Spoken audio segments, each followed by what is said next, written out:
Oh, so I'm just curious, starting with moderation, what kind of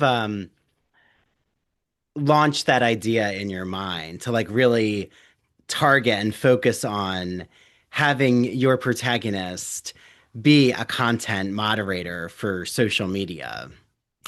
Well, I think the seed of that idea was probably planted even probably before writing America's Not the Heart, I think, because I'd read the first article about I think the first article I'd read about content moderators came out in 2014. It was a Wired article by Adrian Mm, Chen, which is, I think the title something like The Laborers Who Keep Dick Pics and Beheadings Out of Your Feed.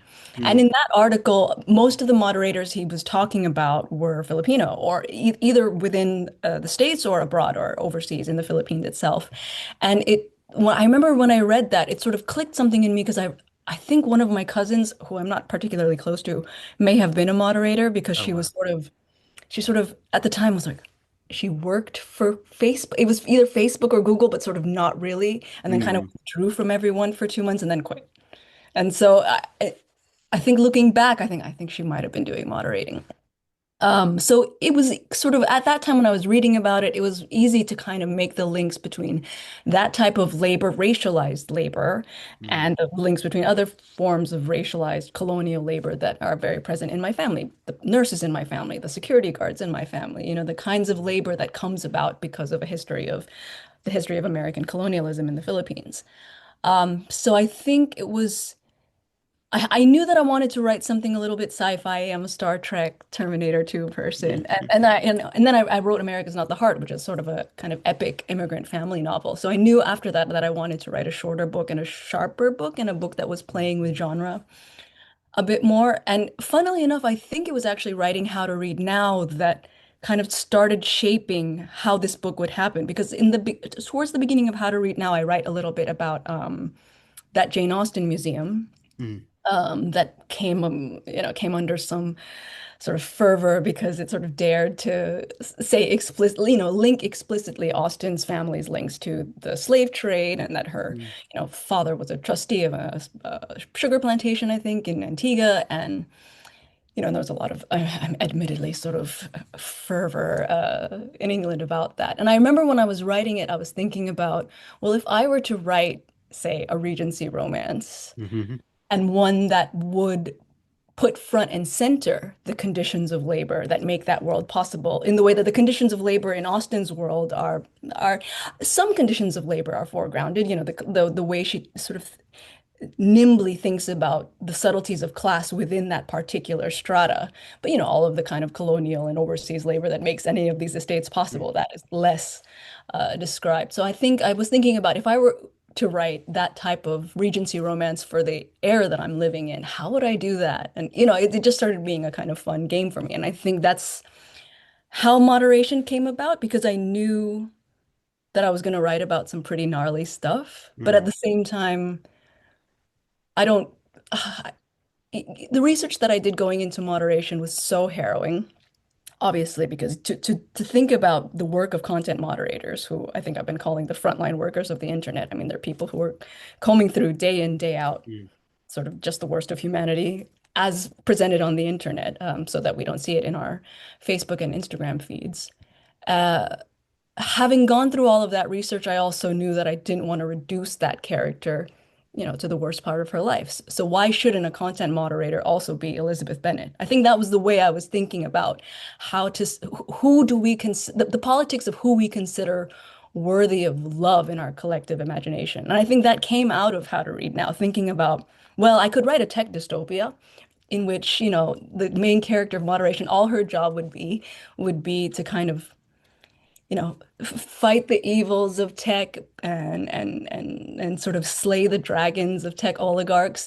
But in doing that, I would kind of be betraying the ideas I set out in How to Read Now, which was not reducing characters to a kind of anthropological journey where you learn a lot about the pain of people of color and their sort of mm, and their exploitation mhm, and their mhm, tragedy. So I think in some ways moderation came out of writing How to Read Now. How do I write about this character without turning her into some sort of like, oh wow, it's so hard to be a content moderator and art. Is it wasn't it so educational for me to go through this journey? in that kind of safari way that I criticized in How to Read Now. So I think that that became the fact that it shifts in genre from kind of a tech dystopia to a love story, I think was me trying to put into practice the concepts that I had set out in How to Read Now. Well, and did you have a chance to see that film American Sweatshop? No, I think someone Okay. sent me maybe like the trailer. I mean, my inbox is a tornado at the moment, but I think someone might have sent it to me. Yeah, no, I had a chance to like screen it and with Lily Reinhart, and it's like she is a content moderator and then like actually comes across a snuff video and then like tries to like go on this investigative journey to like figure out who Mm, this victim was who was murdered and like how like the boss doesn't really have any empathy for who's behind the video, like, just trying to have business as usual. And I think, what you do so just brilliantly is to really have us reflect on this industry, like you've said, that like has been so exploitative of its workers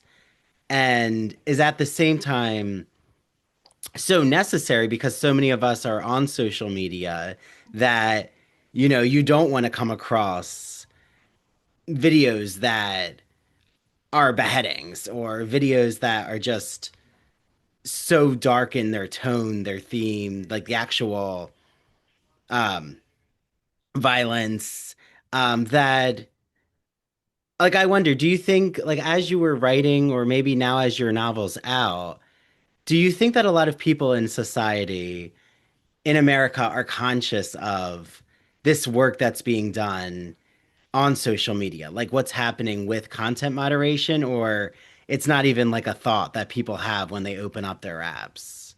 I mean, certainly when I was touring the book this summer and then during the fall, I had a lot of people saying, wow, I had no idea this job existed. So I think that, and I think that's by design. I mean, obviously, so many of these laborers are not actually Facebook laborers or Google laborers with Facebook and Google sort of benefits or being Hmm. able to go to the that glorious campus and enjoy all of the perks of being a Google, being a FANG employee. Normally, they are contracted laborers. Often they are overseas. Often they are overseas being paid, cents. And that's not something that's uh, solely limited to social media companies, for example. I think, now, we were speaking about AI briefly before the conversation, but now there are so many AI companies that are using exploited labor in places abroad in Kenya, in the Philippines and elsewhere, in the same with repeating the same kind of colonial patterns, who are experiencing just harrowing levels of PTSD having to do this type of labor. Not to mention, of course, the kind of resource extraction that is happening because of AI companies